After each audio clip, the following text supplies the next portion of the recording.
Chers amis, bonjour. L'alliance de Dieu avec Noé était une alliance avec l'humanité en général. Mais le personnage issu du fils de Noé, Shem, est celui avec qui Dieu va traiter une alliance concernant Israël et les nations. Ce personnage est Abraham, qui deviendra Abraham, père d'une multitude de nations. Au travers de Sarah, Dieu va confirmer et renforcer l'alliance sur 3 générations avec Isaac et Jacob. C'est en effet avec Jacob seulement que les 12 tribus prendront leur place et formeront la nation d'Israël, aujourd'hui l'État hébreu.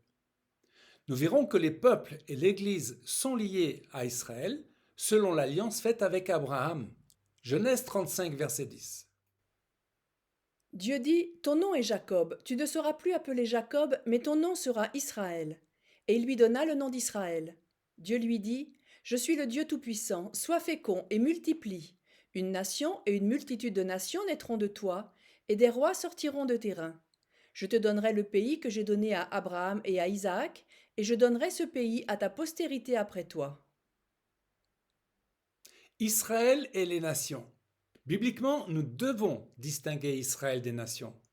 La pensée juive parle de 70 comme chiffre désignant les nations selon la famille de Jacob descendue en Égypte au nombre de 70. De même, 70 anciens furent choisis par Moïse. Cette analogie numérique traduit une correspondance entre l'universalité des nations et la spécificité d'Israël. Deutéronome 32:8. Quand le Très-Haut donna un héritage aux nations, quand il sépara les enfants des hommes, il fixa les limites des peuples d'après le nombre des enfants d'Israël, car la portion de l'Éternel, c'est son peuple. Il est intéressant de voir, selon Daniel, que des anges ou princes sont associés aux nations. Il y a le prince de Perse et celui de Yavan, la Grèce, qui combattent l'archange Michael, le chef d'Israël. Le Seigneur lui-même apportera son aide dans ce combat céleste que nous pouvons entrevoir de nos jours. Parlons de l'Assemblée des nations. Une nation est une multitude de nations. La nation désigne sans hésiter Israël. Puis il y a la multitude ou l'Assemblée des nations. Le terme en hébreu est Keal Goïm.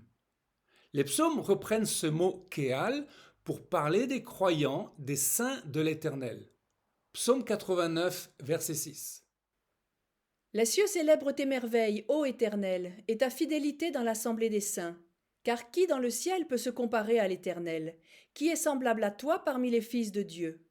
Dieu est terrible dans la grande assemblée des saints, il est redoutable pour tous ceux qui l'entourent.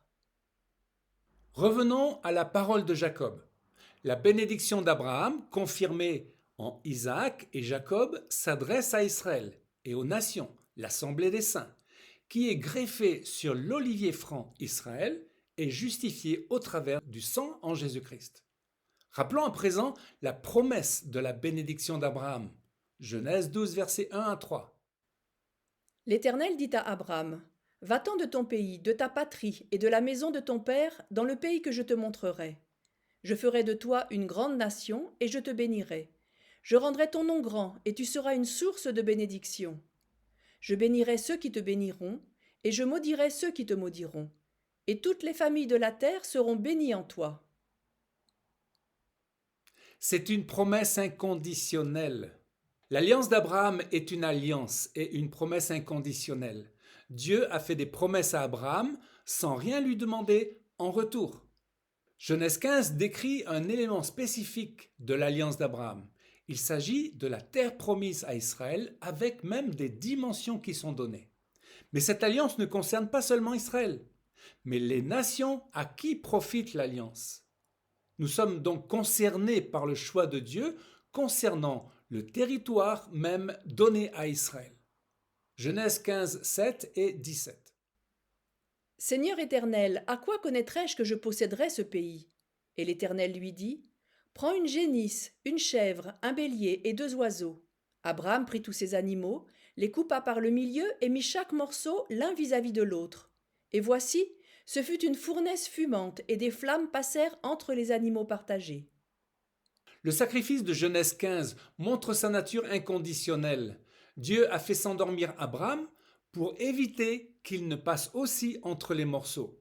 L'alliance dépend de Dieu seul pour son accomplissement. C'est un plan rédempteur. Cette cérémonie a valeur de sacrifice, équivalent à un acte rédempteur. Ainsi, la bénédiction d'Abraham, selon Genèse 12, était liée au sang, liée au sacrifice, en réponse à sa foi et son espérance dans le sacrifice du Messie à venir. C'est un bouclier spirituel pour Abraham et sa descendance. Dieu pouvait alors multiplier ses troupeaux, le bénir de plusieurs manières. C'est ainsi qu'Abraham, Isaac et Jacob devinrent très riches. Lisons Romains 3, verset 4. Que dit l'Écriture? Abraham crut à Dieu, et cela lui fut imputé à justice. Or, à celui qui fait une œuvre, le salaire est imputé non comme une grâce, mais comme une chose due. Et à celui qui ne fait point d'œuvre, mais qui croit en celui qui justifie l'impie, sa foi lui est imputée à justice. Abraham est devenu le père de la foi et cette foi rejaillit sur ses descendants. Les enfants d'Abraham. Qui sont les enfants d'Abraham et à qui profite la bénédiction de Genèse 12? Dieu n'a pas caché son projet de salut pour toute l'humanité. Il ne l'a pas réservé exclusivement à Israël. La bénédiction de Genèse 12 révèle que le Rédempteur promis proviendrait de la postérité d'Abraham pour toute l'humanité. Toutes les familles de la terre seront bénies en toi. Le terme bénir, baruch en hébreu, a un sens très riche. La Bible définit le mot dans son sens le plus élevé. Dans le psaume 32, il est dit « Celui qui se confie en l'Éternel est environné de sa grâce ». La foi d'Abraham a attiré la grâce de Dieu. Paul en parle dans Galates 3, verset 6. Comme Abraham crut à Dieu et que cela lui fut imputé à justice, reconnaissez donc que ce sont ceux qui ont la foi qui sont fils d'Abraham. Aussi l'Écriture, prévoyant que Dieu justifierait les païens par la foi, a d'avance annoncé cette bonne nouvelle à Abraham. Toutes les nations seront bénies en toi, de sorte que ceux qui croient sont bénis avec Abraham le croyant. Donc, si la bénédiction d'Abraham évoque le sang couvrant Abraham ayant eu la foi et lui conférant la justice de Dieu, comment nous, Assemblée des Nations, pouvons obtenir cette bénédiction? Sachons discerner dans l'ordre les trois conditions de la bénédiction abrahamique. Premièrement, la foi en Jésus, incarnant l'ultime postérité d'Abraham. Deuxièmement, l'amour de Sion et d'Israël comme peuple et territoire.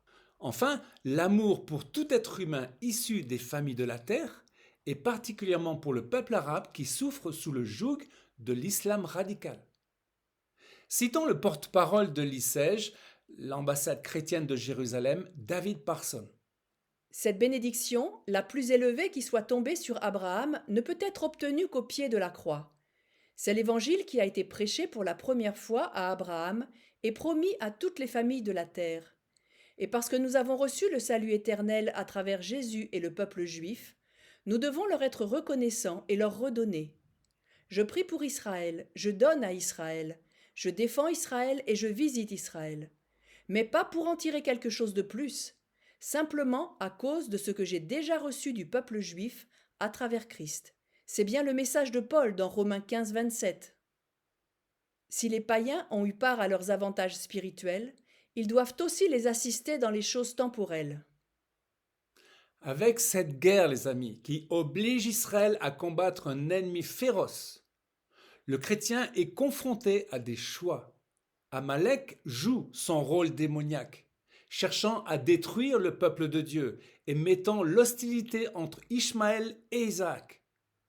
Il importe de revenir à la parole en nous alignant sur les pensées de Dieu et non sur des pensées humaines. Prions et agissons selon l'Esprit de Dieu. Amen. Chers amis, à une prochaine fois pour une nouvelle vidéo en direct de Jérusalem.